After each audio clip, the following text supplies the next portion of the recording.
Unit number 8, The Cock and the Fox. A poor widow who was very old had a small cottage beside a grove standing in a dale. She had 3 daughters.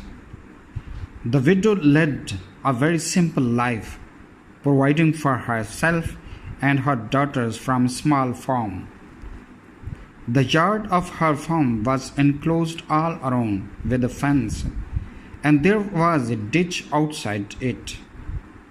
She had a cock called Chanticleer, who was peerless in his crowing.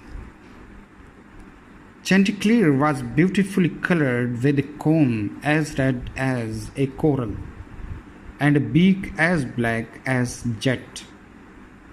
Chanticleer loved his hen very much. Her name was Pertilote. One morning, Chanticleer began to groan in his throat, as if he was troubled.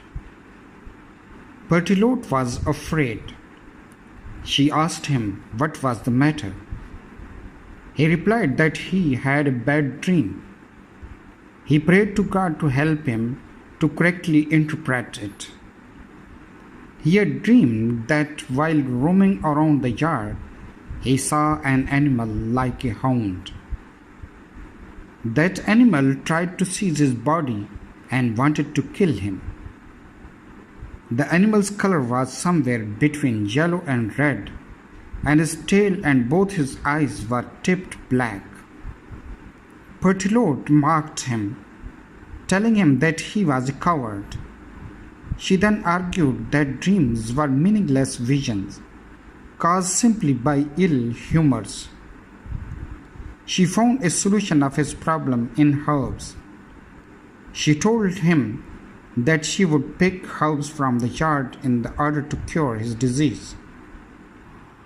Chanticleer disagreed.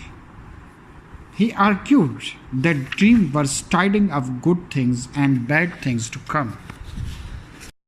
He stated the example of one man who was lying in his bed, dreamed that his friend was being murdered for his gold in ox's stall, and his body was hidden in a dung cart. In the morning, the man went to the dung cart and found the murdered body of his friend. Chanticleer then narrated the story of 2 men who were preparing to cross the sea. One of them dreamed that if they crossed the sea the next day, he would be drowned. He told his companion about it.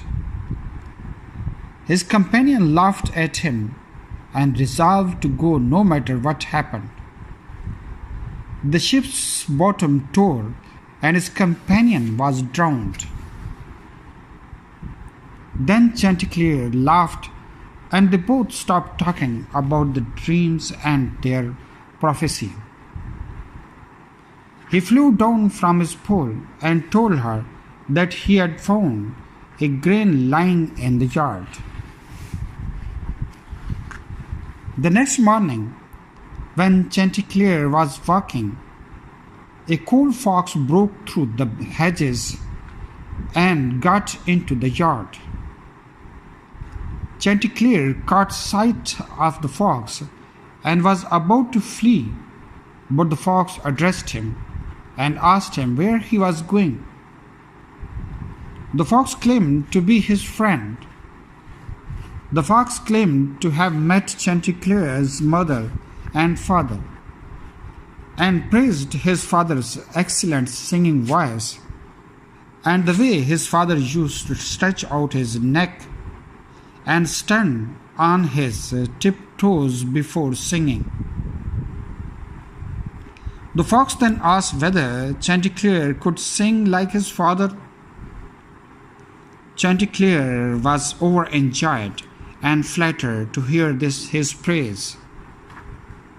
He stood on his tiptoes, stretched out his neck, closed his eyes, and as he began to sing, The fox grabbed him by the throat and ran off to wood with him. Berthelot saw this scene and began to scream. The poor widow and her daughters, hearing her cry, ran after the fox, and many other men ran after them. Chanticleer managed to speak to the fox and encouraged him to turn to the pursuers and curse them, telling them that he was going to eat the cock.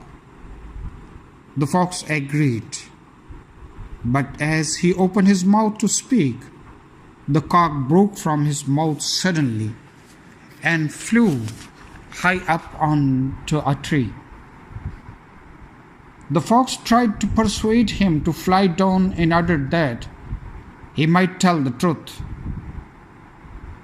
Chanticleer knew better this time.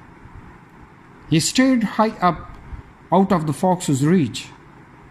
The old widow with her daughter and other people reached there, and fox ran away, disappointed, cursing all those who speak when they should hold their peace.